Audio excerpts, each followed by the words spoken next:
Hello, I am Heidi, and welcome to Heidi's LemonAid Stand, where we talk to real people and share true stories of overcoming life's challenges.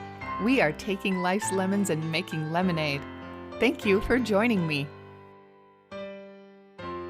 Hi, Zahra. Welcome to Heidi's LemonAid Stand. I'm looking forward to getting to know you. Thank you so much for having me, Heidi. Yay! You got to start out by telling me a couple of things about yourself. Okay, my name is Zahra Karsan. I'm an author, entrepreneur, and founder and CEO of a company called Get's End. I have a background in neuroscience, positive psychology. I think I became fascinated with human behavior and what drives us, and what separates the truly happy, like those special people that have that little sparkle in their eye, like they know the secret to life from the rest of us, and also those that achieved great success and had such a big vision from the rest of us that somehow got stuck in this process of being human. And so I became fascinated with finding that winning formula to happiness. And I think you can have success without happiness, because there's so many stories of people that have had enormous wealth and success but haven't really found happiness. But I think happiness includes some level of success, because we need to be free of worry. We need to have enough money to pay our bills and have a secure future and have our families fed, and just to take away that underlying stress. In my 25-year career, I worked as a trusted advisor to C-level executives and big projects. And, that paired with all of my studies, I just decided all of these patterns showed up in the data. And I decided I needed to teach people the secret to happiness and success. I sort of figured it out for myself. So that was what got me started. And then as I started studying, it was really just from my pure enjoyment, and because I'm a bit of a science nerd, I wanted all of that data. I wanted a deep understanding of why these things were occurring and why I was feeling so much better, and how I found this inner peace by doing one or two simple little things in my day.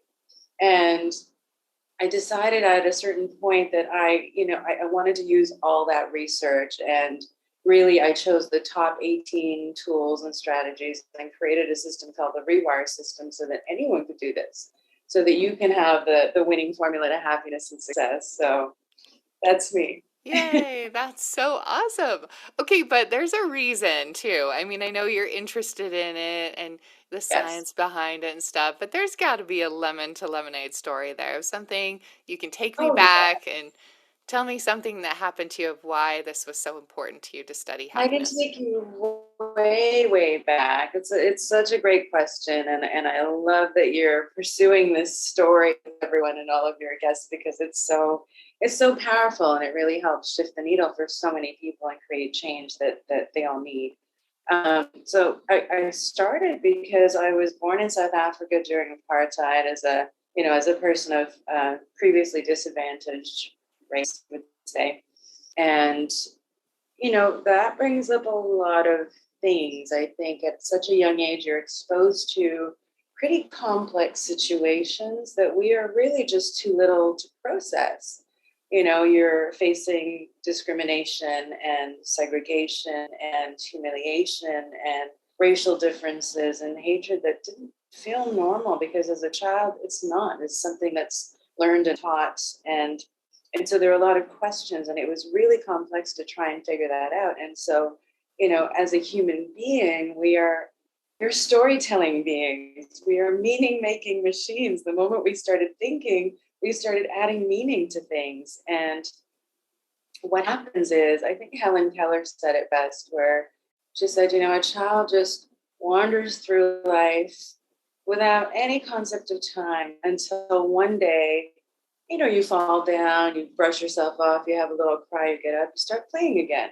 But one day, something so big has happened that forces you to ask the question, why? I'm paraphrasing, obviously. And for me, that was a specific moment at this time in my life when I was very young, and I couldn't understand why I wanted to go to a public beach, and the public beach were reserved for whites only. So it was whites only, non-whites. And it didn't make any sense. And my little 3-4 year old brain in that moment decided that it needed to search for an answer to make sense of the world around me. And the answer I found or landed on in my subconscious was, I guess I'm not good enough. And this is something universal. This is something that we all face in some form or the other. Not smart enough, not tall enough, not pretty enough, not thin enough, not capable enough, not skilled enough, not educated enough, later in life. And so I became aware of this thought pattern inside of me for many years. And I started just my own exploration, my own studies of self-analysis and where does this all come from. And only now I realized this was always part of my journey. There was a reason I went through that experience. And when I started working in the corporate world and I started my coaching practice and I trained in, did various studies in the subconscious, because we are 5% conscious mind, 95% subconscious. All of our thoughts, feelings, and behaviors live in that subconscious world. So we are not accessing 95% of our operating system. We're just running on autopilot all the time. And that's why so many people can't break out of this cycle towards happiness or success. And we actually evolved to be really good at survival. Our brains are wired to keep us safe and protected and alive. And that's a wonderful thing, but that very mechanism, that very programming actually can work counter to our very attempts at happiness or better health or wealth and success. It holds us back. So for example, if you're looking at the area of love and the first time an emotion showed up and your survival mechanism kicked in and said, okay, you experienced fear for the first time, let's say. And in that moment, your subconscious, just like my little 3-year-old brain said, oh, I guess this is my story. I'm not good enough. So what happens is we come up with a quick strategy, and it all happens beyond our awareness. So a quick strategy, let's say you're 2 years old and you faced fear for the first time. Your little subconscious mind said to you, oh, okay, when fear happens next time, I'm going to shut down, I'm going to push people away, I'm going to protect myself. That's like a strategy to manage the fear, to keep you safe, to have that survival mechanism intact. So think about how that plays out in love later on in life. Do you have this subconscious pattern running in your operating system? You don't know it's there. You don't understand how it's working. All you know is somehow when you get into relationships, whether it's with your parent or your child or your sibling, or your colleague, or even your primary partner, we protect ourselves and we get into these arguments and these fights where we don't feel completely safe with someone, where something feels fearful to us. And so we do that same, execute that same strategy, almost like we're on autopilot, shut down, push the person away, don't know why we're doing it, have some tiny awareness that the fight wasn't really a fight that we could fully understand. Right. And so I became fascinated with how to pull this apart and how to have more power over it. And so I became really interested in, so neuroscience is really the study of the brain and how we catalog thoughts and how we encode memories and where emotions live and how can we unravel some of that to have more access over stress and fear versus more empowering thoughts and feelings. And it all really just came together. And so that was the start of my journey, is unraveling that not good enough stuff.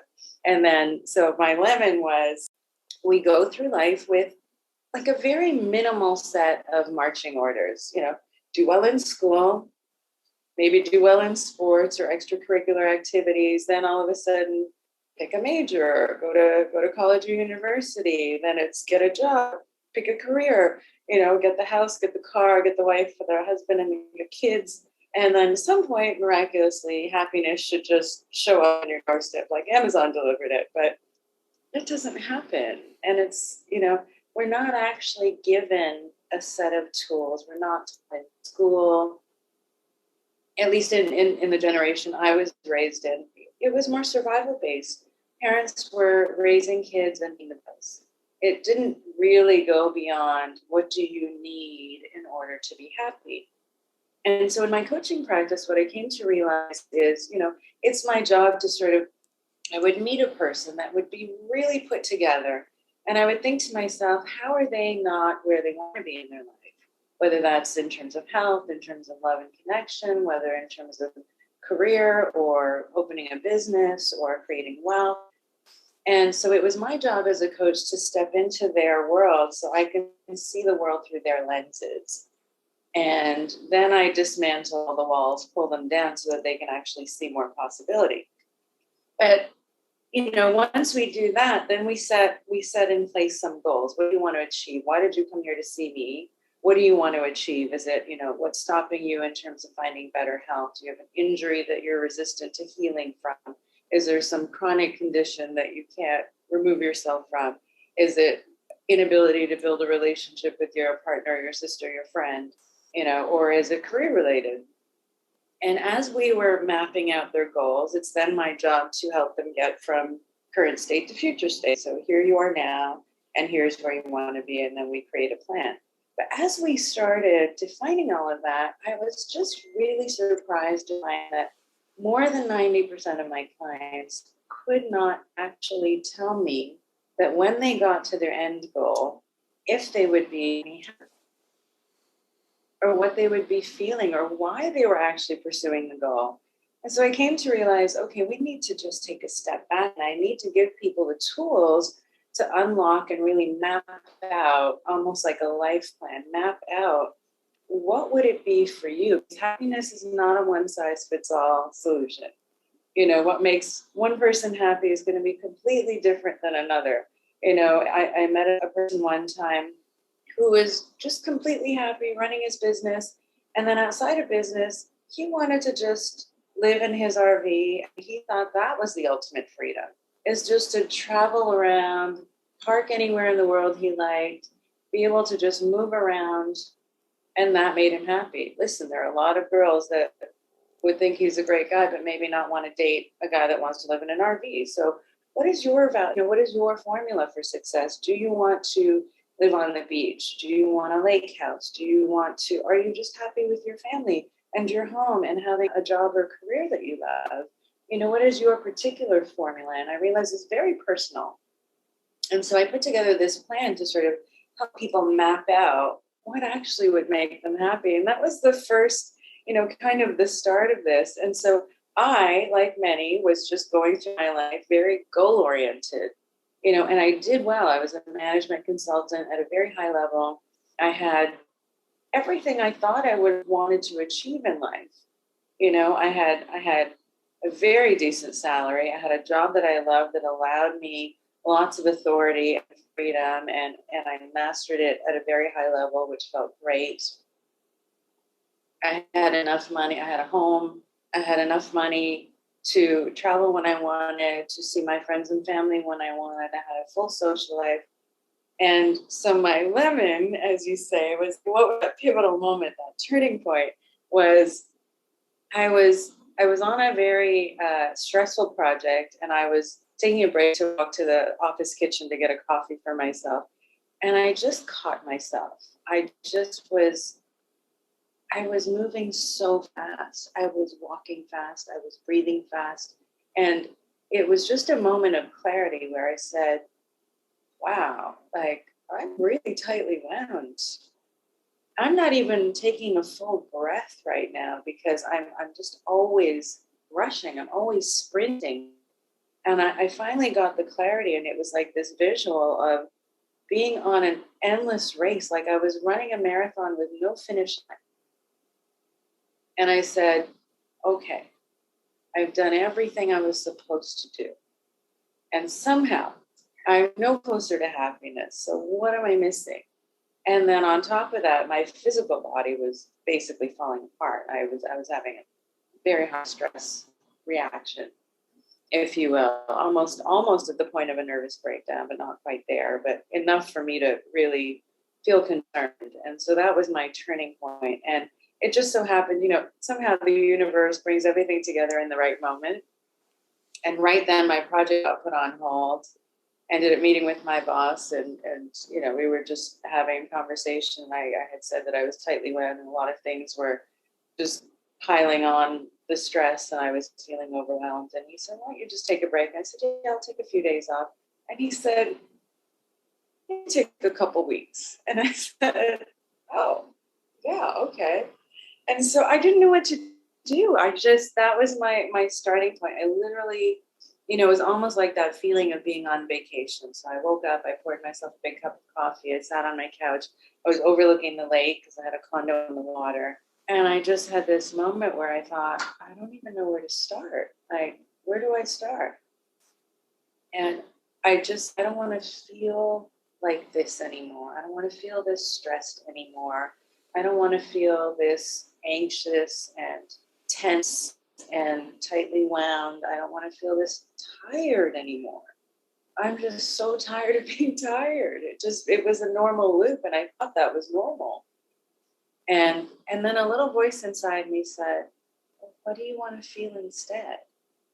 And I said, oh, I want to feel peaceful and happy and calm. That's it, just those three things. And then I remembered that, wow, I'd actually studied a lot. I had all of these great tools at my disposal, but I really wasn't using any of them. I was so busy living my life, setting and achieving goals that I really wasn't putting them into practice. So I said, well, why don't I just give it a go? And I said, okay, let me start with meditation, see if I can just quiet the mind. Now I'm type A, so that is not easy for me to do, to sit still and just shut it off. And a lot of people can relate to this, in my coaching world, or even just meeting people out and about. A lot of people tell me this. So I didn't really meditate. I just sat and I focused on those three feelings: peaceful, happy, calm. I knew that the end state for me was I didn't want to lose myself. I didn't want to lose my focus and productivity, but I really, really needed to find some peace. And so I wanted to find that winning formula that could allow me to still be a top performer, but also just have that inner knowing, take away that stress and anxiety and all the causes of worry. Within weeks, I just started feeling so much lighter.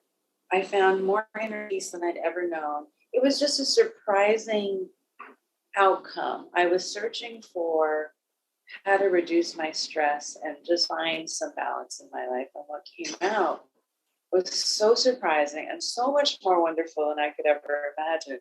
I mean, I found inner peace. I had a confidence like I'd never known before.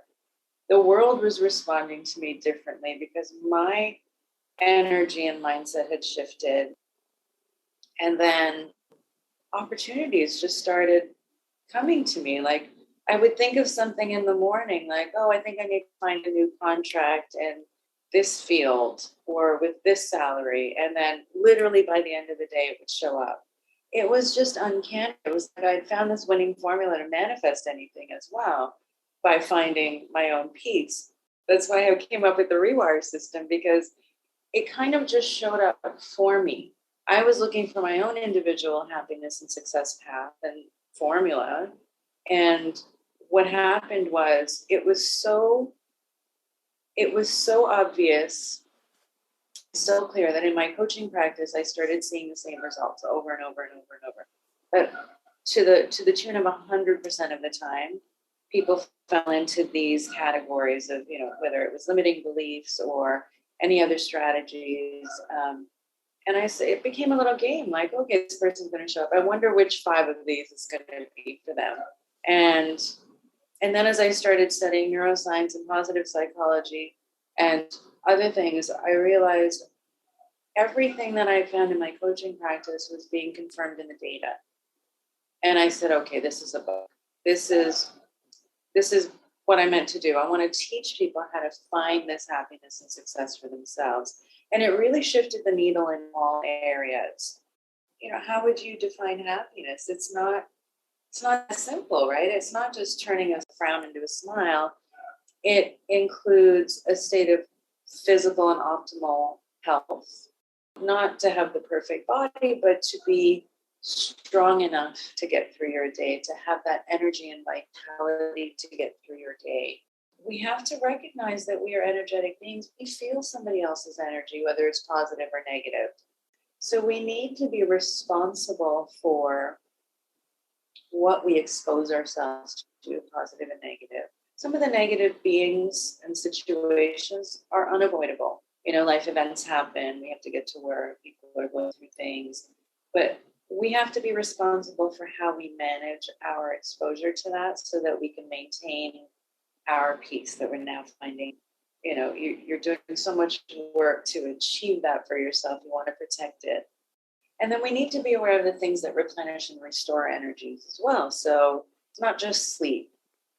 It's joy and laughter can recharge your batteries. Even when you're feeling tired, getting out and doing something, grounding with nature can restore your energies. Meditating and quieting the mind helps you learn to regulate your energy. So there's so much we could do.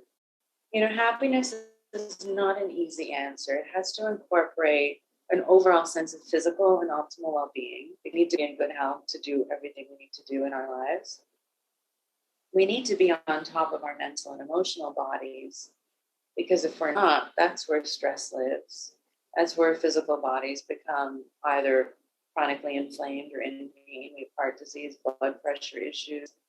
We also have to look at the causes for what's causing the stress and worry in our life. And so the R.E.W.I.R.E system really goes through, step by step. It's a 6-week program to sort of remap so that they can actually be, sort of vibrating in harmony to get you the results you want. And it's miraculous.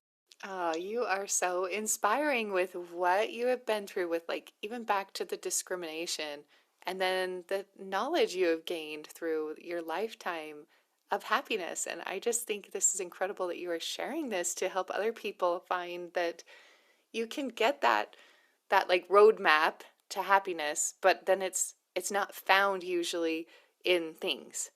Well, it's never found in things. I should say that. Happiness isn't found in things. But when you can get all of yourself together in this great space, then that's where happiness is when you can rewire. And I love how you teach this. You can rewire and train your brain. And I'm just so proud of what you're doing to help other people find this in their life as well. So thank you for this. Oh, thank you so much. I think the thing that excited me most about this was, there's so few people that will reach out for coaching and therapy, and most people think they don't need it, and that's fine. But what about the rest of the folks that just they need change, they just don't know where to start? And that's why I came up with this R.E.W.I.R.E system. I really took sort of that coaching modality and flipped it on its head and said, how can I teach people the tools they need if you're trying to find happiness, but you're not dealing with the things that are causing you enormous worry and anxiety and stress right now, fear of not having enough money, feeling alone, a room full of people, feeling alone and unsupported even in your relationship. It can be so trying, and not being in control of your physical health or your nutrition. Some people are in this cycle without even realizing that it's so toxic. It's not just about trying to be on a health plan and breaking that and having the piece of chocolate cake. It's not about the cake. It's about the emotional spiral that happens afterwards, because you feel like you couldn't follow through on your commitments, because you feel like you let yourself down, because you feel like a failure again. All of that can stop with just some simple little shifts in understanding. All it does is it gives you more choice to live your life intentionally. So instead of waking up in autopilot, you get to wake up and choose how you want to think and feel for the day. So it's an enormous shift with just as little as 10 to 20 minutes per day. And if I could, I'd love to give your audience this toolkit that I gave my coaching clients as well, which is a free ebook that you can go and download from 6weekstohappy.com, where you can map out the things you personally need, because what you need is different than your sibling, your partner, your friends, your family. And, life is short. Life is short. Don't wait. Yeah. I'm just sitting here smiling and nodding with everything you're saying. I'm like, yes, this is possible. You can change your happiness levels. So I think this is wonderful. And thank you for offering this generous gift to anyone listening. I think this will be the spark, maybe, that we could use to just kind of rethink things and be able to get on a little bit higher vibration. And I think that's really Yeah. important if we feel that we're in the slump or that we're chasing happiness in things, and we can find that it's just right there and that's been there all along, and that we can tap into that that's already there and elevate ourselves. So thank you. This is wonderful. I Absolutely. appreciate this. Oh, thank you for having me, Heidi. Such a pleasure. And thank you for having me speak with your audience as well. I'm very, very excited. You're still here? Well, then enjoy this little outtake from that interview.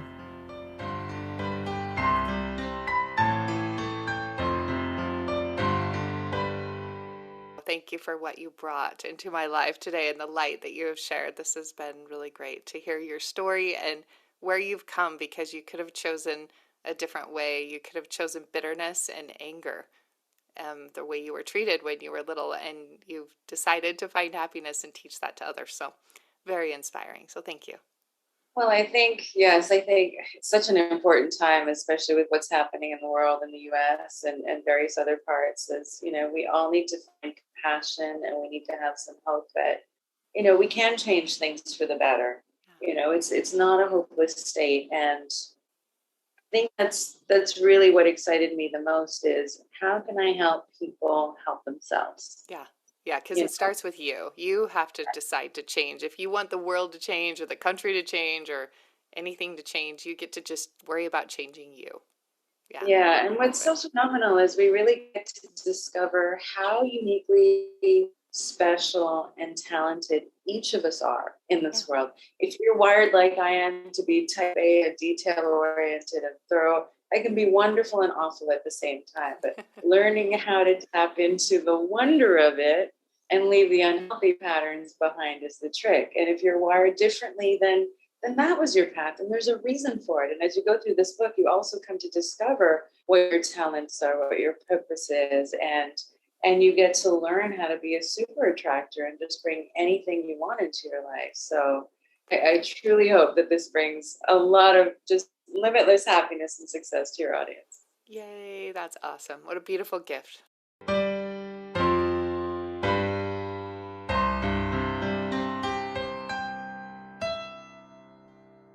I have enjoyed spending this time with you. You might have a friend struggling with the same thing that we talked about in this episode that might enjoy listening to this too. So please share this episode, because no one is alone at the lemonade stand.